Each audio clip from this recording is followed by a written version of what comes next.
je vais vous inviter à l'écoute de la parole de Dieu. Nous lisons dans l'évangile selon la présentation particulière à Jean, au chapitre 4, les versets 35 à 36.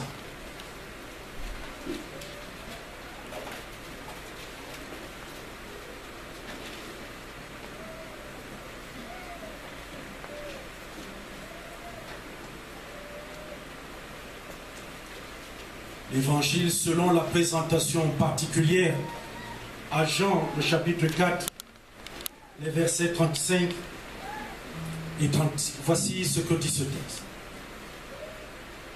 Ne dites-vous pas qu'il y a encore 4 mois jusqu'à la moisson? Voici, je vous dis, levez les yeux et regardez les champs qui déjà blanchissent pour la moisson. Celui qui moissonne reçoit un salaire et amasse des fruits pour la vie éternelle, afin que celui qui sème et celui qui moissonne se réjouissent ensemble. La parole de Dieu demeure éternellement. Prions le Seigneur. Ta parole, Seigneur, qui vient d'être lue, est mystérieuse. Viens toi-même la rendre intelligible à notre compréhension. Permets à nos cœurs d'être des terrains qui acceptent cette parole au nom de ton Fils Jésus-Christ.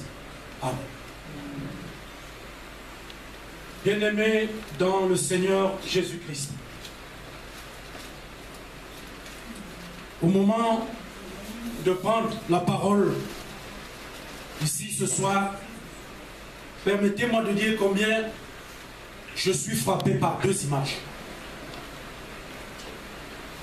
La première image, c'est celle du cycle de la vie, avec ses naissances et ses décès, ses commencements et ses achèvements, ses débuts et ses fins.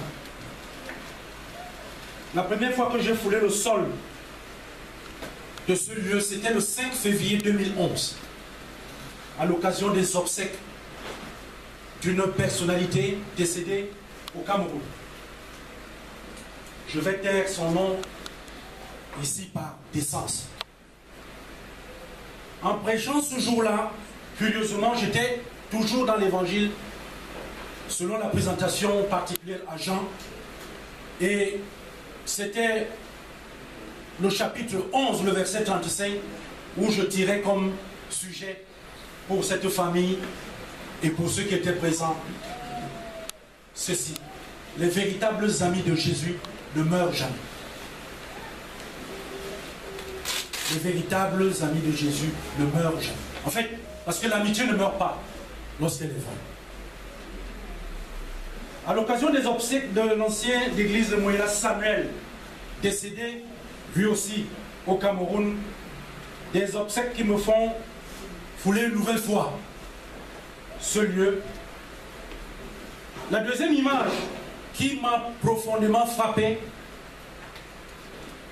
et qui se dégage de ce texte de Jean qui vient d'être lu, c'est l'image de la moisson.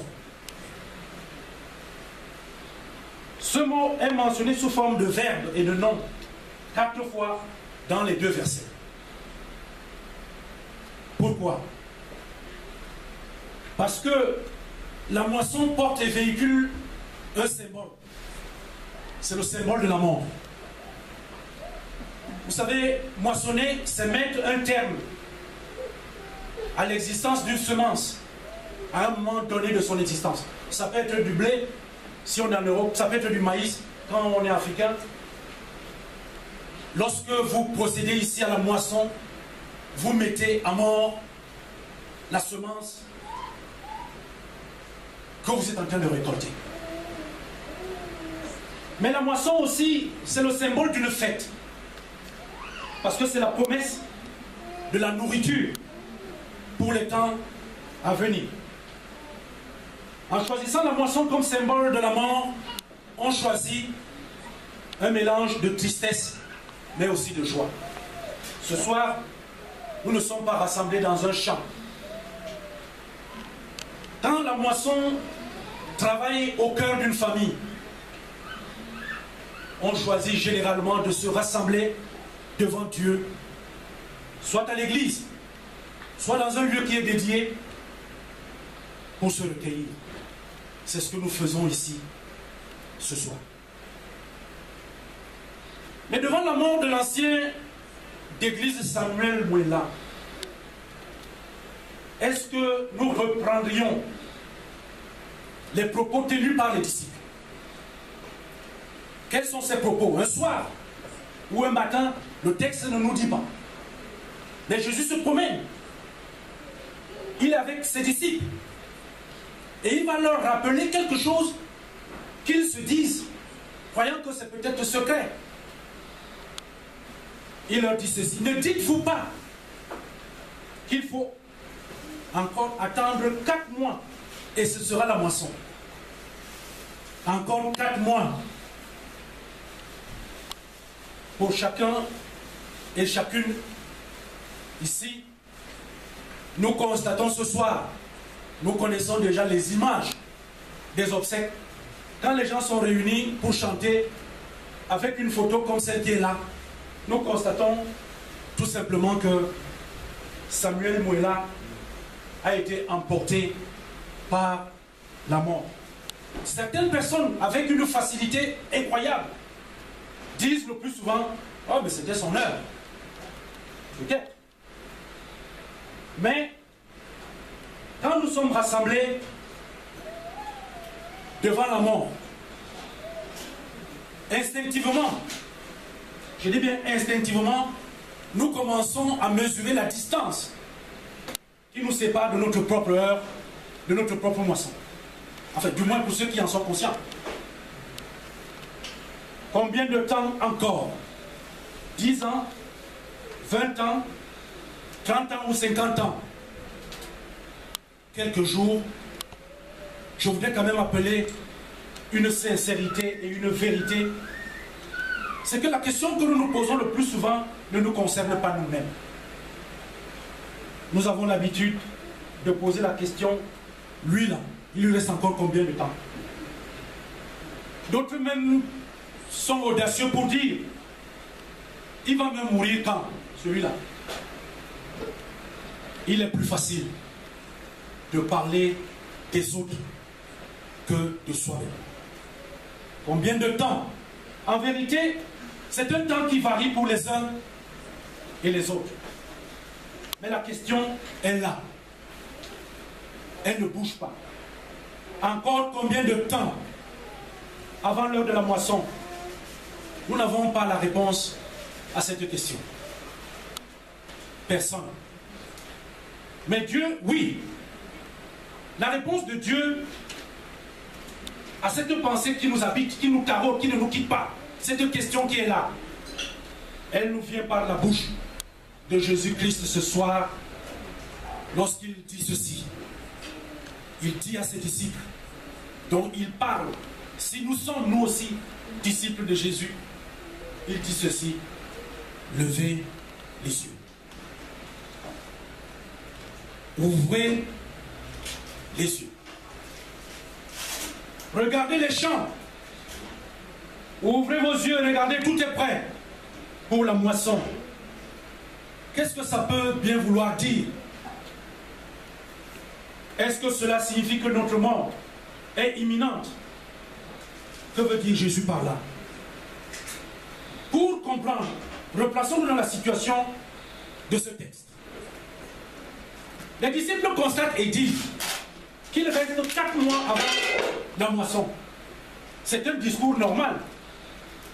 Parce qu'en Judée, à ce moment-là, c'était la durée qu'il y avait entre la semence de la graine et la récolte. Cela signifie que celui qui sème des graines est forcé d'attendre un bon moment avant que ces graines produisent une récolte. Il attend un fruit qui n'est pas immédiat. Mes chers frères et sœurs dans le Seigneur, chers amis, avec la réponse de Jésus, nous sommes devant un bouleversement total de la situation. Tous les repères qui concernent la semence et la moisson sont modifiés. Tous ces repères changent. Jésus dit à ses disciples, ouvrez vos yeux pour voir au-delà de l'apparence, pour voir au-delà du présent. Ouvrez vos yeux pour voir l'essentiel qui est invisible. Jésus interpelle ses disciples et en qualité de rabbi, il veut leur rappeler qu'il les a appelés à le suivre pour faire d'eux des pêcheurs d'hommes. Mais eux, en affirmant qu'il reste encore 4 mois avant la moisson, parlant encore de façon humaine, comme des personnes qui n'ont pas encore porté leur poids, Jésus dit, ouvrez les yeux, levez vos yeux. La semence dans les champs et la semence et la moisson dans les champs sont une semence et une moisson matérielle, physique. Mais moi je vous parle de la semence de la parole dans les cœurs des hommes et de la moisson spirituelle. Levez les yeux et ouvrez les yeux pour regarder la moisson spirituelle parmi ces habitants de la Samarie qui sont en train d'accourir. Chers frères et sœurs en Christ, il faut voir dans le texte qui précède le nôtre la rencontre et le dialogue entre Jésus et la femme samaritaine. La femme samaritaine a été bouleversée par les graines de la parole que Jésus a semée dans son cœur. Elle a laissé sa cruche. Elle est partie dans la ville pour dire à ses frères samaritains, venez voir un homme qui m'a tout dit ce que j'ai fait. Ne serait-ce pour le Christ? C'est quelque chose d'incroyable quand on sait quel était le style de relation qui existait entre les Juifs et les Samaritains, un mur de séparation. Mais lorsque les totalités s'ouvrent, cela est possible. La semence de la parole. Un exercice qui, bien aimé, nous rappelle, en nous interpellant aujourd'hui, que chaque enfant de l'Église est appelé à cet exercice de semence de la parole. Samuel Mouela l'a fait. Mais c'est un exercice qui a ses règles et ses droits. Pour mieux cerner, je vais parler de la semence matérielle. Prenons l'exemple des fleurs qui sont semées par une personne dans un jardin.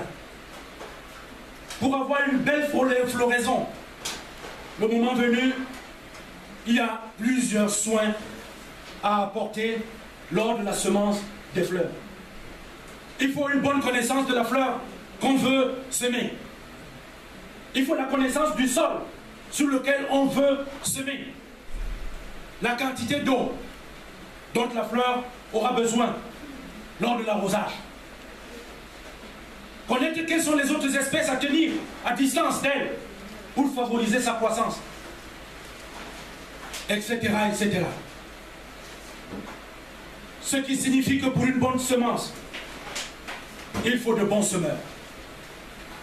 Être semeur, ça ne s'improvise pas. Samuel Mouela était un bon semeur. Pas seulement dans sa vie charnelle. Vous voyez dans l'opuscule nombre d'enfants et jusqu'aux petits-enfants. Il y en a.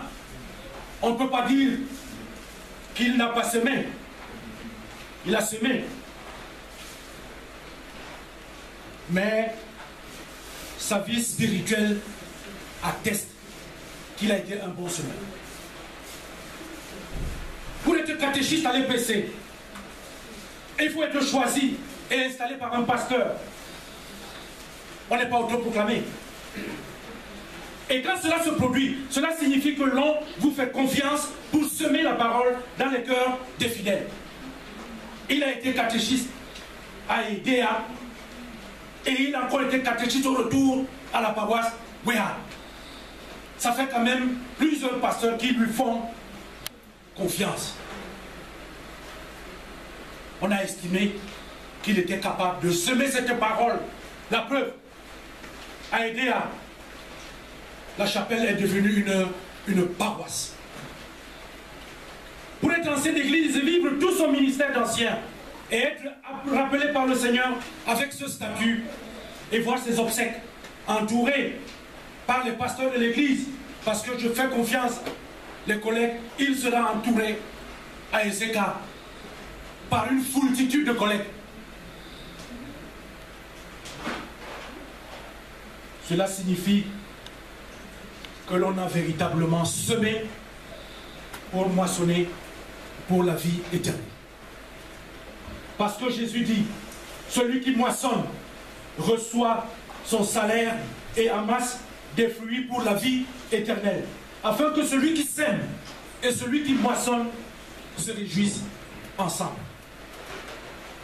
Lorsque j'ai été consacré pasteur, la première paroisse où j'ai travaillé, lors de ma première tournée de Sainte-Seine, je suis arrivé dans une chapelle où j'ai trouvé le catéchiste avec 4 ans.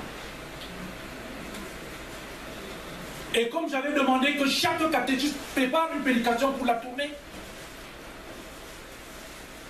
mon catéchiste, comme il a fait peur, je devais procéder à une affectation, à un remaniement des postes. Il avait peur d'être balayé.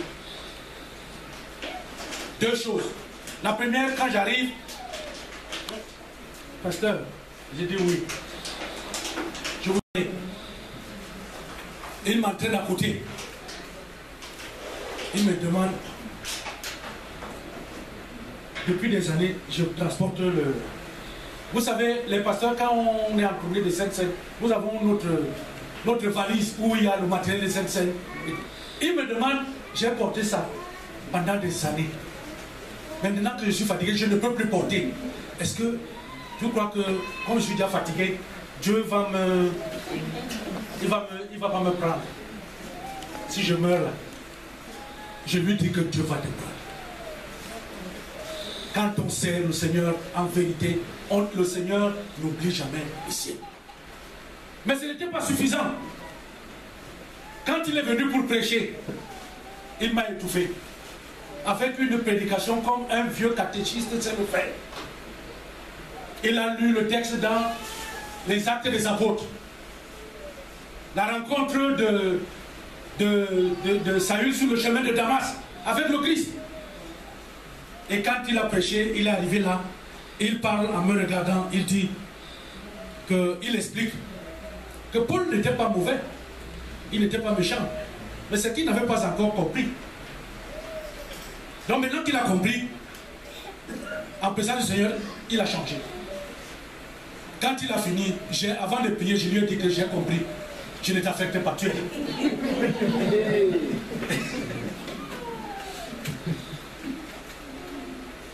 Celui qui moissonne, avant même que le temps de la moisson ne soit arrivé, qui moissonne, récolte déjà un salaire et une moisson pour la vie éternelle.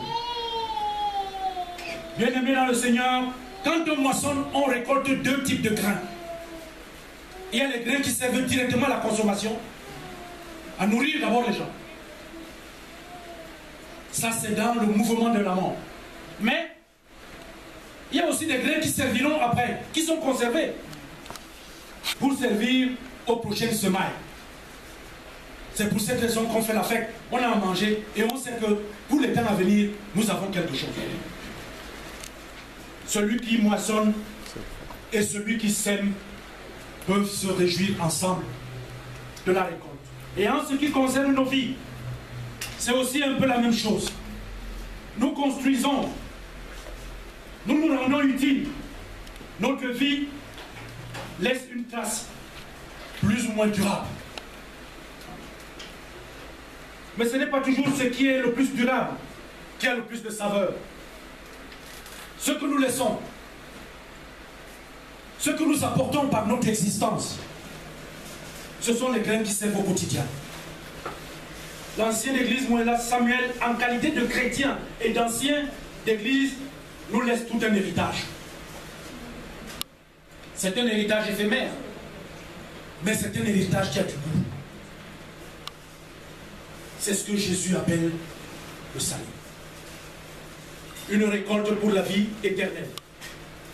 Autrement dit, en chacun d'entre nous grandit aujourd'hui et en ce moment même, ce qui sera appelé à germer dans l'au-delà. Il y a des choses qui grandissent en nous, qui ne sont pas utiles directement pour le monde, qui ne nourrissent personne, mais qui vont être des graines de la résurrection. Moi, je voudrais arrêter ce partage. Et c'est en même temps le moment de recueillir tout ce que Samuel Moëlla laisse comme grain et le temps de nous réjouir pour la récolte qui lui appartient déjà, qui est une moisson pour la vie éternelle.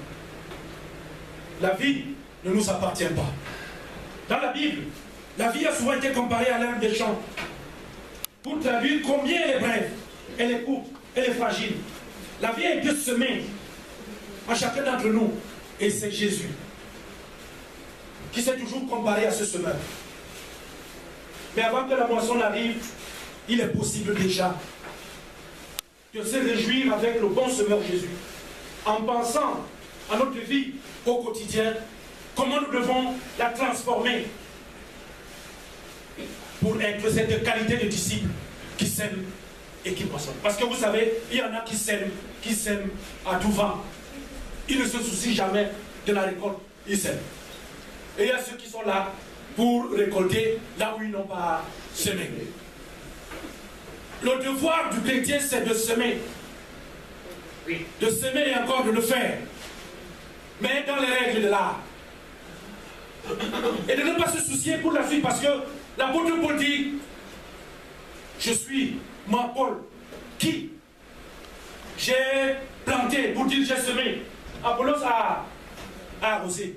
Mais c'est Dieu qui fait croître. Notre rôle se limite à la semence de cette parole. À la question combien de temps encore avant la moisson, Jésus nous répond, avec moi, la durée entre le temps de la semence et celui de la moisson change. Le résultat est immédiat. Il a parlé à la femme samaritaine. Elle s'est sentie concernée, bouleversée. Elle est partie direct appeler ses frères. Ils sont venus nombreux, ils se sont convertis. Il n'y a plus pour la semence de la parole un temps de séparation entre cette semence et la moisson. Avec Jésus, les grains de la résurrection et de la vie éternelle sont immédiats. Qu'attends-tu? Amen.